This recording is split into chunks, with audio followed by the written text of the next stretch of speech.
Imagine this. You're standing in the kitchen, surrounded by the aroma of roasted garlic, fresh herbs, and warm bread. The steam rises from pans you've seasoned with care. You've spent hours crafting every dish, every slice, every stir, every spice, chosen with love. Not for customers, not for a paycheck, but for family. Because to you, family has always meant everything. And then, you get a text. Just a few words. Words that slice through you sharper than any knife in that kitchen. You're not invited. Let me take you back. I've been a registered nurse for 20 years. It's hard work, exhausting, relentless, but deeply human. Before that, I was a chef. And while I may have swapped aprons for scrubs, I never stopped cooking. Food, for me, has always been about care, about love, about showing up. Family gatherings were my playground. I didn't just bring a dish. I brought the whole damn table. The menu, the preparation, the execution. Every event was a performance, and I was proud to be the one behind the curtain. Especially because I thought we were close, especially my cousins. They weren't just relatives. They were like siblings, or at least that's what I believed. So when my cousin got engaged, I was thrilled. Really. I remember smiling so hard my cheeks hurt. I offered my congratulations, and when she told me she wanted a big engagement party, booked a hall, planned a celebration, I was genuinely excited for her. She asked if I would provide a buffet for the guests, around 50 people, and of course, I said yes. Not only that, I offered to cover the cost. She didn't have a lot of money, and I wanted this to be special. So I said I'd take care of everything. She even told me what kind of food she wanted. I started planning immediately. I saw the invitations before they went out. Pretty design. Her smile on the front. Names in elegant script. It felt real. It felt like I was part of something important. But days passed, then weeks, and my mailbox remained empty. Still, I wasn't worried. Sometimes the post can be unreliable. Maybe it got lost. Maybe it was delayed. I wasn't going to make a big deal about it until the party was just days away. I texted her, casually, asked what time the event started, what time I should be there to set up. Figured it would prompt her to mention the missing invite. Her response? She wanted the food set up by 7:30. But I wasn't invited. Let me say that again. I was not invited.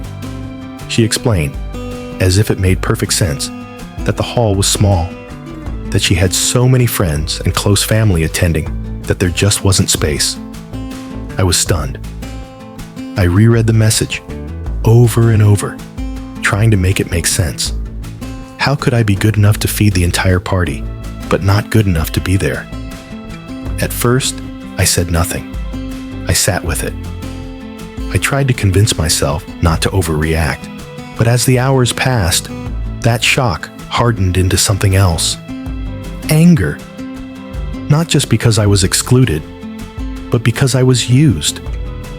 I messaged her back and told her I wasn't feeling well, that I wouldn't be able to prepare the food after all. She exploded. Text after text came through, accusing me of ruining her party, of letting her down, of being selfish. She even asked if she could just pick up the food herself. I didn't respond. I was done. I had already purchased a good amount of the ingredients. Food for 50 people doesn't just appear out of nowhere. I had already invested my time, my money, and, most painfully, my heart. So that weekend, I held a different kind of gathering, an impromptu party. For my neighbors, they were thrilled. They had no idea they'd be eating gourmet-level food that weekend. But we shared laughs. We shared stories. We shared warmth. And unlike my cousin, they actually wanted me there. Since then, I haven't spoken to her. Some family members, of course, had opinions. Said I was wrong for backing out, that I should have kept my promise, that I was punishing her and embarrassing the family. But they weren't the ones being treated like the hired help.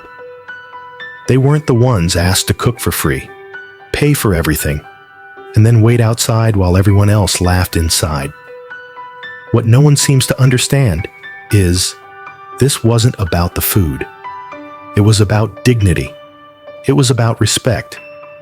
It was about realizing in one painfully clear moment that the bond I thought I had wasn't real. You don't exclude someone from your celebration while expecting them to serve it. You don't reduce someone who's shown up for you time and time again to nothing more than labor. You don't call someone family only when it's convenient. So, am I the asshole? Because I chose not to be used? Because I decided that if I wasn't welcome as a guest, I wouldn't show up as a servant? Because I finally said no? You tell me, was I wrong to set a boundary? Was I wrong to protect my peace? Or was this just the moment when I stopped pretending that blood automatically means loyalty? Because if this is what family looks like, maybe I need to redefine what family means. This story hits a nerve for a lot of people. Because deep down, we've all been there. Maybe not in a kitchen, maybe not at an engagement party, but in that moment where someone we trusted turned us into a tool, where our kindness was mistaken for obligation, where love was expected but not reciprocated. It's easy to say, family is everything. It's a phrase stitched into pillows, written on walls, passed down like a commandment. But what happens when family treats you worse than strangers? What happens when the ones who are supposed to care only call when they need something? Sometimes, the most powerful act of self-love is walking away from the people you thought would never hurt you. To the person who shared this story, you weren't petty. You weren't cruel.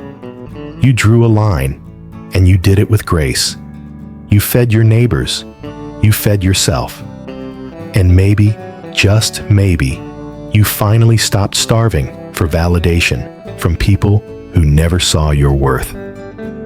If you've ever been in a situation like this, if you've been asked to show up but never truly invited in, comment below.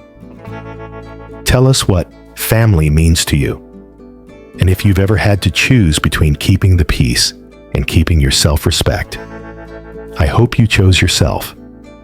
This has been AITA Stories. Thanks for listening.